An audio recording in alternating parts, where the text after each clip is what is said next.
శ్రోతలకి నమస్కారం. ఈరోజు మనం వినబోయే కథ నాగరికత నేర్చిన ఇల్లాలి కోరికలు. ఈ కథను నేనే రచించాను. జ్వాలను నేను రచించాను. ఇక కథలోకి వెళితే, విచ్చలవిడితనానికి పరాకాష్ఠనే నాగరికతన అని తన కలలో వినిపించిన మాటలతో చటుక్కున నిద్ర నుంచి లేచి మంచంపై కూర్చొని కళ్ళు నులుముకుంటుంది అవంతి. అవంతి చాలా తెలివైన అమ్మాయి, చదువులో చాలా చురుకైనది. తాను ఇంజనీరింగ్ చదువు పూర్తి చేసి ఐటీ కంపెనీలో ఉద్యోగంలో చేరింది. నెలకు 1,00,000కు పైగా జీతం తీసుకుంటుంది. తాను చదువుకునే రోజుల నుండి తన క్లాస్మేట్ అయిన నివాస్ను ఇష్టపడింది. ఇద్దరి అభిప్రాయాలు కలిశాయి. వారు వివాహం చేసుకోవడానికి నిశ్చయించుకున్నారు. ఇరువైపుల వారి తల్లిదండ్రులు ఒప్పుకోకపోవడంతో ఆర్థిక స్వేచ్ఛ ఉన్న స్త్రీగా అవంతి ఇంటి నుంచి బయటకు వచ్చింది. వీరిరువురు రిజిస్ట్రార్ ఆఫీస్లో వివాహం చేసుకున్నారు. ఇద్దరిది ఒకే కంపెనీలో ఉద్యోగం, కాకపోతే యూనిట్లు వేరు. వివాహం అనంతరం వీరు సిటీలోనే కాపురం పెట్టారు. విలాసవంతమైన ఇల్లు అద్దెకు తీసుకున్నారు. లక్షల జీతం, కారు, విలాసవంతమైన జీవితం. కష్టమంటే ఏమిటో తెలియని, కన్నవారు కూడా గుర్తుకురాని ఒక సరికొత్త ప్రపంచంలో జీవనం. ఇలా 2-3 నెలలు చాలా సంతోషంగా గడిచాయి. బారెడు పొద్దెక్కిన దాకా నిద్రపోవడం, ఆఫీస్ టైంకి నిద్రలేచి హడావుడిగా రంగులు పులుముకొని బయలుదేరడం, దారిలోనే ఒక లగ్జరీ హోటల్లో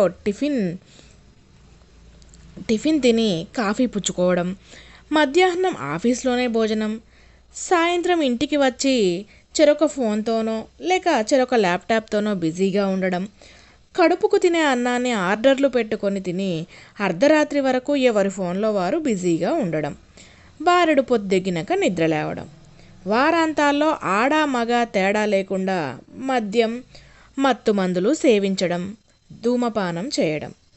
ఆహా, ఎంత అందమైన జీవితం అని ఆనందపడుతుండగానే వివాహం జరిగి 3 నెలలు గడిచాయి. పాపం అవంతి నివాస్ల జంట టైం బాగోలేక అవంతికి ఉదయం షిఫ్టు, నివాస్కు రాత్రి షిఫ్ట్ డ్యూటీలు పడ్డాయి. ఇంకా చేసేది లేక మంచి జీతమున్న ఉద్యోగానికి రాజీనామా చేశాడు నివాస్. అయినా కానీ 2 నెలలు అదే కంపెనీలో పనిచేయాల్సి ఉంటుంది కనుక దాంతో చేసేది లేక ఎవరి సమయాల్లో వారు ఆఫీసుకు వెళ్ళేవారు. రోజులు గడుస్తున్న కొద్దీ వారిరువురు వారాంతాల్లో తప్ప అసలు ఎదురుపడేవారే కాదు. ఒకరోజు నివాస్ ఇంటికొచ్చేసరికి పనమ్మాయి ఇందిర తన ఇల్లు ఊడుస్తూ ఉంటుంది. ఎప్పుడూ వెస్ట్రన్ డ్రెస్లు, ప్యాంటు, షర్ట్లు వేసుకొని ఎవరు అమ్మాయో ఎవరు అబ్బాయో కూడా తెలవని ఒక వింత ప్రపంచం నుండి ఇందిర చీరకట్టు చూసిన నివాస్కు ఒక కొత్త ప్రపంచంలోకి వచ్చినట్లుగా అనిపిస్తుంది. ప్రతిరోజు తాను వచ్చే సమయానికి పని ముగించుకొని వెళ్ళేది ఇందిర.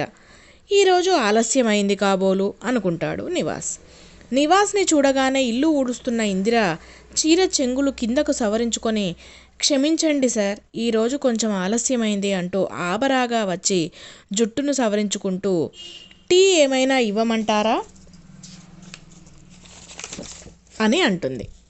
ఎంతో పని ఒత్తిడితో అలసిపోయిన నివాస్కు టీ అనే మాట చాలా ఆనందాన్నిచ్చింది. ఇవ్వు అని ముక్తసరిగా అని స్నానానికి వెళ్ళాడు.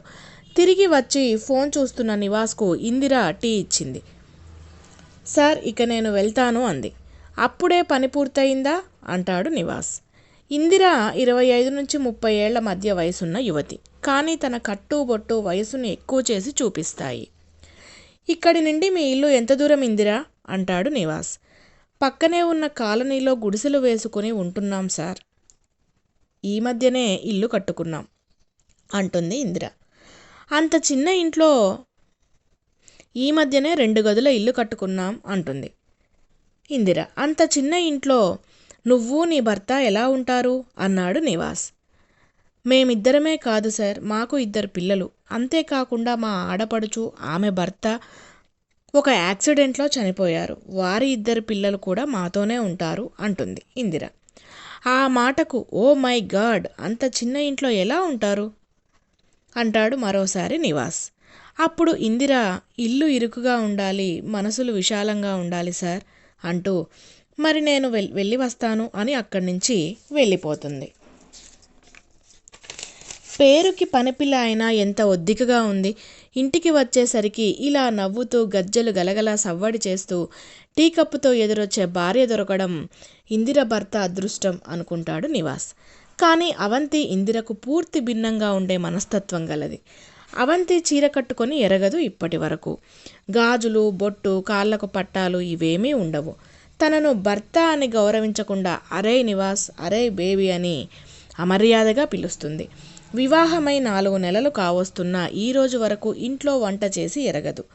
ఇలా ఆలోచిస్తూ నిద్రలోకి జారుకుంటాడు నివాస్. నివాస్ ఆ మరుసటి రోజు వారాంతం కావడం వల్ల ఇంట్లోనే ఉంటాడు. నివాస్ అవంతిని చీర కట్టుకోమంటాడు. జ్యూస్ తాగుతున్న అవంతి ఒక్కసారిగా ఉలిక్కి పడుతుంది. అలాగే జడ వేసుకొని పువ్వులు పెట్టుకోమంటాడు. అలాగే అని నిట్టూర్పుగా గదిలోకి వెళ్ళి అర్ధగంటకు బయటకు వచ్చింది. ఆ అవతారం చూసి నివాస్కు ఒళ్ళు మండిపోతుంది. అవంతి మోకాలిపై వరకు స్కర్ట్ వేసుకొని తల వెంట్రుకలు వీరబోసుకొని నుదుట కనీసం బొట్టు కూడా లేకుండా బయటకు వచ్చి నాకు పార్టీ ఉంది, నేను పబ్బుకి వెళ్తున్నా అని చెప్పి వెటకారంగా ఒక నవ్వు నవ్వి బయటకు వెళుతుంది. ఒకప్పుడు నివాస్కు ఎంతో ఇష్టమైన అవతారం ఇప్పుడెందుకు వెగటు పుడుతుంది? ఒకప్పుడు తాను ఏదైతే అనాగరికం అనుకున్నాడో ఇప్పుడు అది ఎందుకు అమితమైన ఇష్టంగా మారింది? అర్థం కావడం లేదు. అలా 1 నెల రోజులు గడిచాయి. నివాస్ ప్రవర్తనలో పూర్తిగా మార్పు వచ్చింది. సిగరెట్, మద్యానికి దూరంగా ఉంటున్నాడు. నైట్ డ్యూటీ నుంచి వచ్చి స్నానం చేసి ప్రశాంతంగా ప్రతిరోజు పూజ చేసుకుంటున్నాడు. ఆఫీస్లో సహోద్యోగులతో కూడా వెకిలి చేష్టలు మానుకున్నాడు. ఫాస్ట్ ఫుడ్ తినడం పూర్తిగా మానేశాడు. ఇంట్లో తాను వండుకున్న భోజనాన్నే తింటున్నాడు. ఆఫీస్కి కూడా బాక్సులో భోజనం పెట్టుకొని తీసుకెళ్తున్నాడు. వారాంతాల్లో తీర్థయాత్రలకు వెళుతున్నాడు. పూర్తి విశ్రాంతి వేళల్లో ధ్యానంలో ఉంటున్నాడు. నివాస్ పద్ధతి అవంతికి పూర్తిగా వెగటు పుట్టింది. ఇక భరించలేని అవంతి ఒక శనివారం పూట పెద్ద ఎత్తున గొడవకు దిగింది. తరచి చూస్తే అవంతి కోరికలు ఇలా ఉన్నాయి. నివాస్ను మాంసం తినమంటుంది, మద్యం తాగమంటుంది, సిగరెట్టు పీల్చమంటుంది, నుదుటిన కుంకుమ పెట్టుకోవద్దు అంటుంది, ఫాస్ట్ ఫుడ్ తినమంటుంది, పబ్బులకు రమ్మంటుంది, అదే నాగరికత అంటుంది. కల్చర్ తెలవని వెధవా అని తిడుతుంది భర్తని. ఆ నాగరికత నేర్చిన ఫాస్ట్ కల్చర్ ఇల్లాలి కోరికలు తీర్చలేని నివాస్ అవంతికి విడాకులు ఇస్తాడు. ఉద్యోగానికి రాజీనామా చేసి తన స్వగ్రామానికి చేరుకుంటాడు. తన తాతల తండ్రుల నుంచి వస్తున్న వ్యవసాయ వృత్తిని ఎంచుకుంటాడు. ఒళ్ళు వంచి చెమటోడ్చి కష్టపడతాడు. తృప్తిగా తింటూ ఆ పచ్చిక బయళ్ల మధ్య ఆనందకరమైన జీవితాన్ని అనుభవిస్తూ ఉంటాడు నివాస్. 10వ తరగతి చదువుకున్న పేదింటి అమ్మాయి నీరజని వివాహం చేసుకుని తల్లిదండ్రులతో కలిసి ఉంటూ ఊరికి ఏ కష్టం వచ్చినా తానే చూస్తూ వేల ప్రజల మన్ననలను పొందుతూ హాయిగా జీవించసాగాడు నివాస్. ఇక అవంతి మొదట్లో నివాస్ని తలుచుకోగానే ఏహ్యభావంతో ఉంటుంది. తన ఆఫీసులో పనిచేస్తున్న గౌతమ్తో లివింగ్ రిలేషన్ అనే ఒక కొత్త సంస్కృతిలో జీవిస్తూ ఉంటుంది. 6 నెలల తర్వాత గౌతమ్కి ఇంతకుముందే పెళ్ళయిందని, గౌతమ్ భార్య వచ్చి అవంతిని చివాట్లు పెట్టాక తెలుస్తుంది. నాగరికత మాటున తాను ఎంత నీచమైన బతుకుతుందో అర్థమవుతుంది అవంతికి. క్రమేణా ఉద్యోగానికి కూడా రాజీనామా చేసి పూర్తి డిప్రెషన్లోకి వెళుతుంది. విచ్చలవిడితనానికి పరాకాష్ఠనే నాగరికతనా అని తనను ఎవరో తిడుతున్నట్లుగా అనిపించి నిద్ర నుంచి చటుక్కున లేస్తుంది అవంతి. మిత్రులారా, నాగరికతను నేర్చుకోండి, కానీ మన సనాతన భారతీయ సంస్కృతి సాంప్రదాయాలను మాత్రం ఎన్నటికీ మర్చిపోకండి. మన సనాతన సంస్కృతి సాంప్రదాయాలను మర్చిపోయి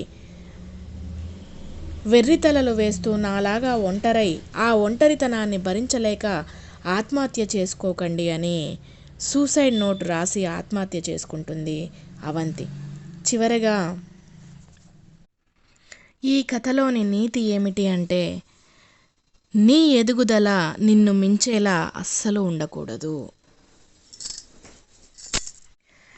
మిత్రులారా, కథ సమాప్తం.